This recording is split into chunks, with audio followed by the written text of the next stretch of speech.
Okay, hello. Sorry, one second. Hello. I just got back from Subway after working a basketball game, a Butler basketball game, and something just real happened to me. I don't know, it had an interesting day. So I just worked a Butler basketball game. I directed a Butler women's basketball game, and it was a pretty good game, and everything went well with the broadcast, so can't ask for much better than that. But on my way home, I ran into an interesting situation. I was on my way home and I just wanted some food. I hadn't eaten yet today, and it's 5:30 p.m. So, you know, probably should eat.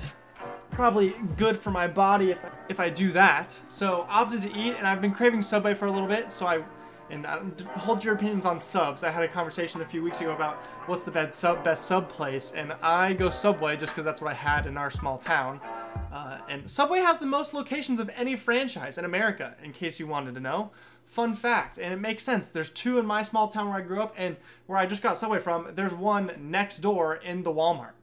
Anyways, on my way home from the broadcast, I stopped at Subway because I wanted it. And that's what you do in life. You get things that you want if you have the money to pay for them and you have the ability. Hooray. So I opted to get Subway.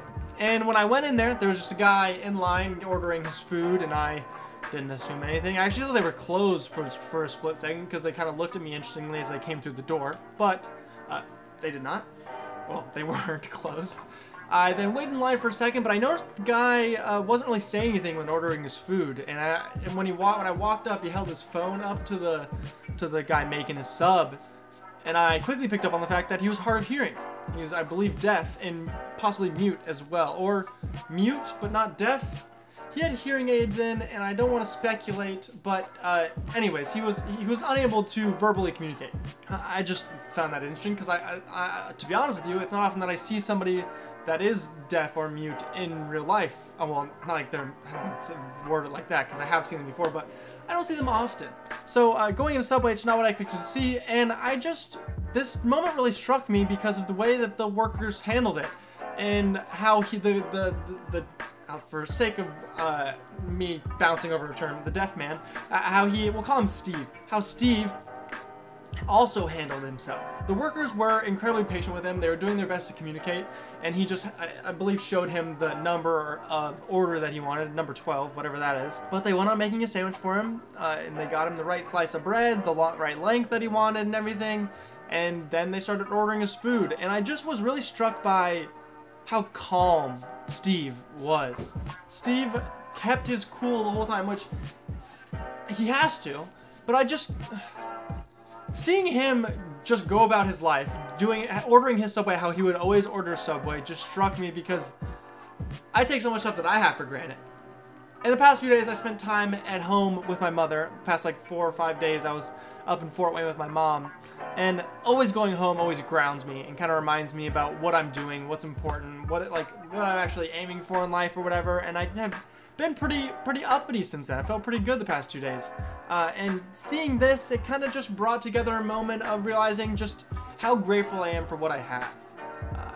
I don't deserve all of the things I have. I don't deserve some of the opportunities I get, perhaps.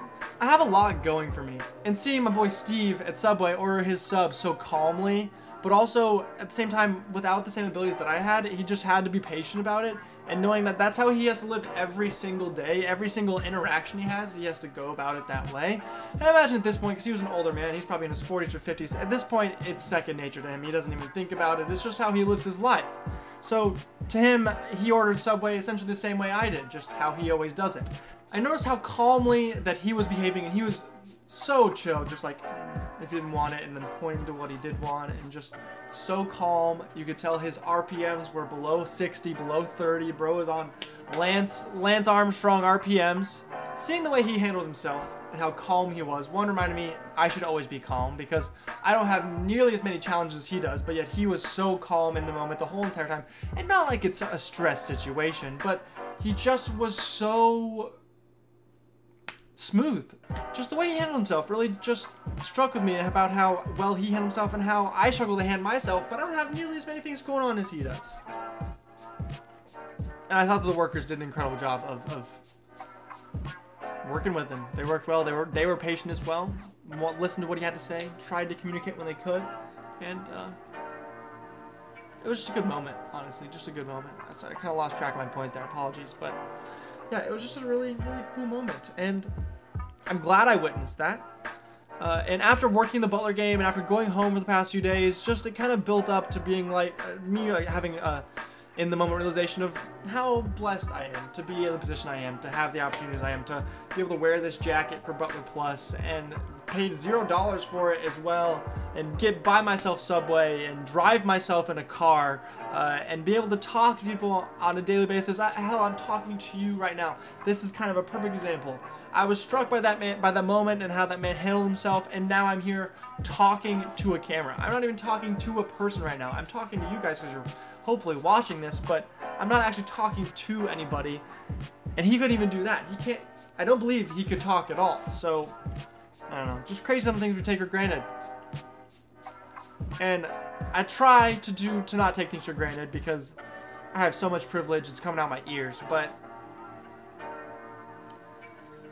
it's life, man. You just keep rolling with it. I get stressed out often about what I'm doing, but I'm just going about my life. Right now I have a pretty solid balance in my life. Well, a working balance. It can always be better, but we're trying. And we'll just keep moving. Just keep moving. Also, the Mighty Female Bulldogs look pretty good. They lost today, but they lost to maybe the best player in the country for DePaul, Aneesa Moro. If you don't know who that is and want to know more, look her up. Yeah. Aneesah, I believe, Moro. Plays for DePaul. She is a baller. She's a sophomore, and she was the best player in the country maybe last year. She is insane. So, go Dogs. Thank you for watching this week's episode of the Procrastinator Podcast. Kind of a jumbled mess, but not really a message, but also a message at the same time. I'm blessed to be in the position I am. I'm blessed to be with the people I know, be the person I am, have the opportunities I do, and I have parents that love me. I sent them my Christmas list a few days ago, or last night actually, at like 1:30 in the morning. So like 25 texts laying out my whole Christmas list, and all it really was is a pair of shoes that I definitely want, and then like just a bunch of other random jackets and a PS4 controller because I need one of those. It's weird being a 22-year-old and trying to ask for things for Thanksgiving or for Christmas. Also, it's kind of weird the idea that I'm asking for things for Christmas as a 22-year-old. I would have thought as a kid that I'd be over Thanksgiving or Christmas by now, but it's a good tradition. I don't know what to ask for. Like, I want to ask for something that's maybe gonna last me like the rest of my life. Like, that would seem like be a good investment, something that they get that I have now, that I can keep forever, that'll just go on in for time. But also Christmas at the time, at some point, should be used just for fun things, because they're just spending money on me for, admittedly, no good reason. So why not just spend it on something silly? I don't know. I just don't want those shoes. That's the only thing. And the only thing I really ever think that I want is shoes, or maybe like shoes and jackets. I'm really into, or a sizable donation to my future investments, or a sizable donation to my student debt. That's really all I want. Okay, well, yeah, that's it for this week's episode. Christmas is coming up soon. It's December. It's actually cold. Kind of stinks. I got Subway though. I'm gonna eat this sub now, and Harvest Cheddar Sun Chips. Thank you very much for watching. I'll see you next week. See ya. Like my mustache, by the way. Very sexy boy. Oh, I've been your host, Matthew Stein. You've been fantastic, as always. And I'll see you next time. Okay, bye.